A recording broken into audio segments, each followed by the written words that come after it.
Hi everyone, it's Michelle from Country Morning Creations. I just got some of these really great craft dies. They're Sam Pool. I have this one and I also have the button dies.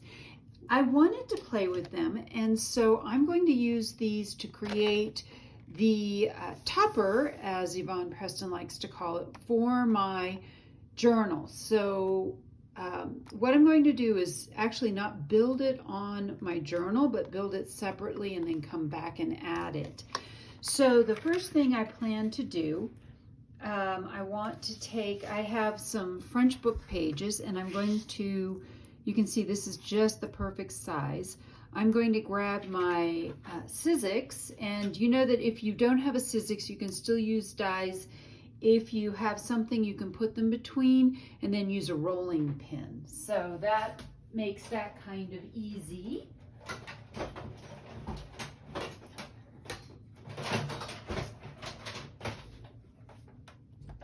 I'm going to just set it over here. I have a whole bunch of stuff too that I plan to add. So just some of the things that I have that may end up on this. I have a bunch of different laces and things. I have different papers.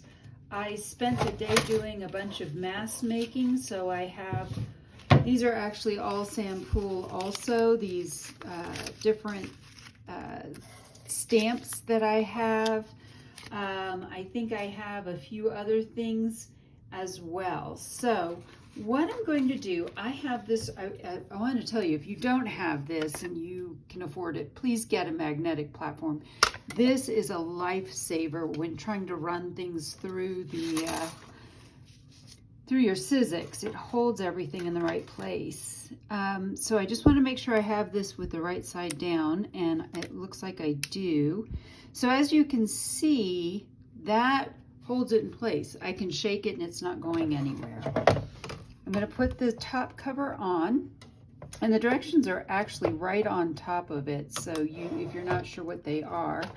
And I'm going to run this through. I run everything through 2 times. So I run it through once and then run it through again going the other way.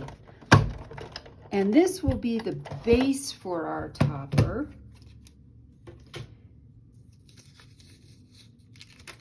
So it cut the book page out like that.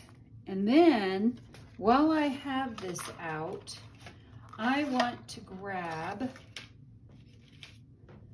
this one, which looks like it would go in a notebook, and these are supposed to look torn, so that this isn't bent. I didn't bend it, it comes that way.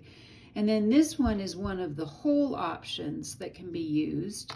So I've got, I am using all the papers from my Le Printemps Bleu. Currently it's just a sticker kit, but I am in the process of turning it into a regular kit.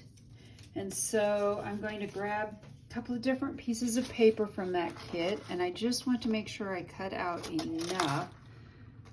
So I'm going to cut this up. Let me see if I've got that far enough. Nope, that's not the right one. And we're going to cut straight across here. So that one looks like it would fit if you had about 1/4 of a piece of 8.5 by 11 paper. Now this is where I want to be very careful to lay everything on this platform, because I want to make sure that my layers are where I want them to be. So for example, this one, I think I'm going to move over here because I want to get some of the butterflies in this. And I don't care about the bunny, because what I'm going to fill the hole with is going to be something completely different. I think I'm going to put this way instead. Maybe let's bring this down just a little bit more and bring this down just a wee bit. So you're not really going to be able to see a lot of things. You'll be able to see that butterfly, and you'll may be able to see some of these flowers and eggs, but it's not going to be a lot. And I'm okay with that. That I think is going to work just fine for what this is going to do. All right, I think never quite sure where to put things, but I think we're just going to have to go for it and run this through and see what we end up with. And of course, if it doesn't work, we can always go back and do something different. So I'm going to run this through as well.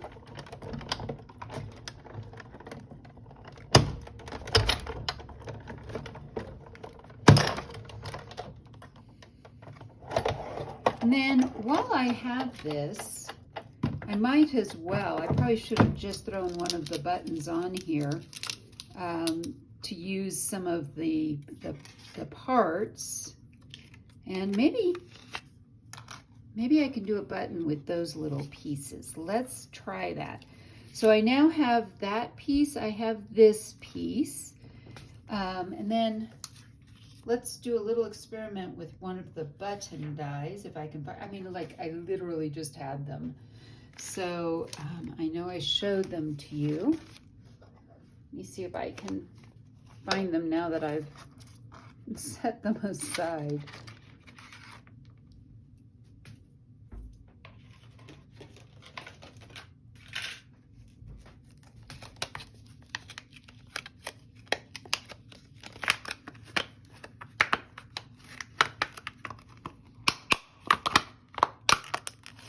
All right, so I was able to find them. One of the things I like is they come stuck to it so they don't get all lost. Let's try this button, if I can get it off. Really good sticky stuff. And let's see, we could do a flower for that button right there. And let's try one of the bigger buttons. So they come in all different sizes. So I'm going to try the bottle with this flower right here. Let's just see what happens when we just do those two buttons. And no, this is in no way sponsored by Sam Poole, by the way. I did purchase all of these things. None of these were sent to me to be advertised for her. I just really love her aesthetic and things that she makes. So let's see if our buttons turned out. There's one. I think that actually turned out really cute. And let me see if I can get this one out. I think I'm going to have to grab, these are also by Sizzix. They're little needle nose tweezers, which are wonderful for getting things out. I like them a lot better than the regular tweezers, but let me see if I can get this to come out. If I can get it up under the edge. Sometimes this happens when you use a die cut. There we go. There was a little hole in the middle to push it out. So there we have a flower button and another button. Those turned out super cute. What you can barely see is there are little markings around the buttons, and I think they would show up better if I was using a thicker cardstock. So just maybe next time, if I do this, when I do this again, I will actually print out onto cardstock and it will work better. All right, so now I have these things and I'm going to put my Sizzix away.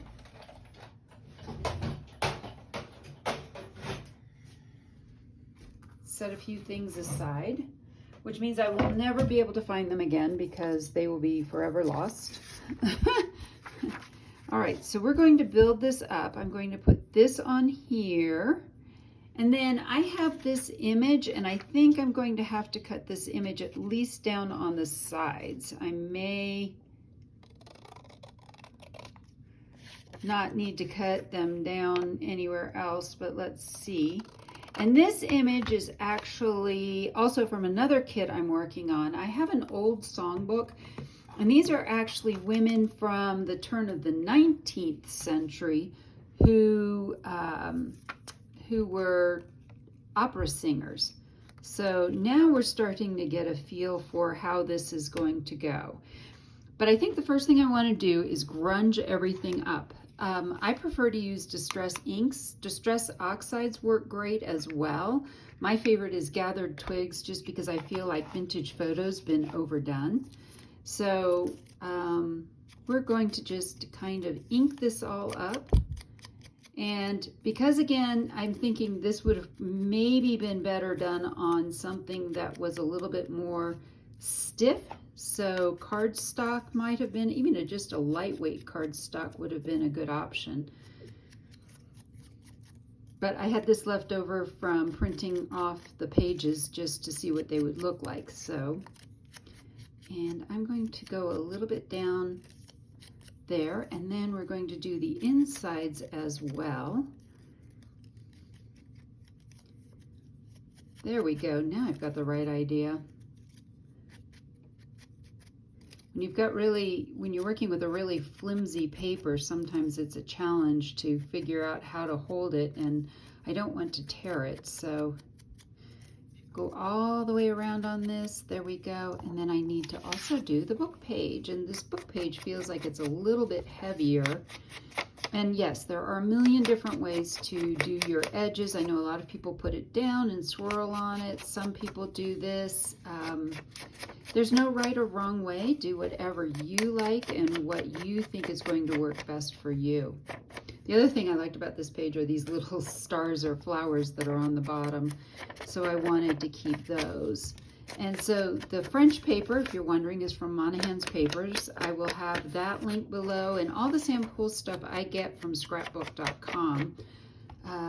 I don't very often get things from Amazon, but sometimes Amazon has things that scrapbook.com just doesn't get. So I think what I'm going to do for now is I'm going to glue this, and then I'm going to well, let's see, if I glue that down, does that put it in the right place? And it does. So I'm going to go ahead and glue this, and then I'm going to do some sewing real quick. I like to use, when I'm working with paper, I do prefer using the Fabrifix or the Fabri-Tac or whatever it is called where you are. I know it's an acetone based and people get a little freaked out about that, but what I do love is when I get the glue all over me, all I have to do is get out acetone remover and it comes right off. So I'm going to kind of guesstimate that that's a good place for that, and then we're going to run a bead of glue around this as well. Kind of want to make sure those parts don't come up and get caught on anything. All right, this, I want to get a little bit more on the side there. I've got way too much on the inside edge there. All right, let's see if we can put this one down.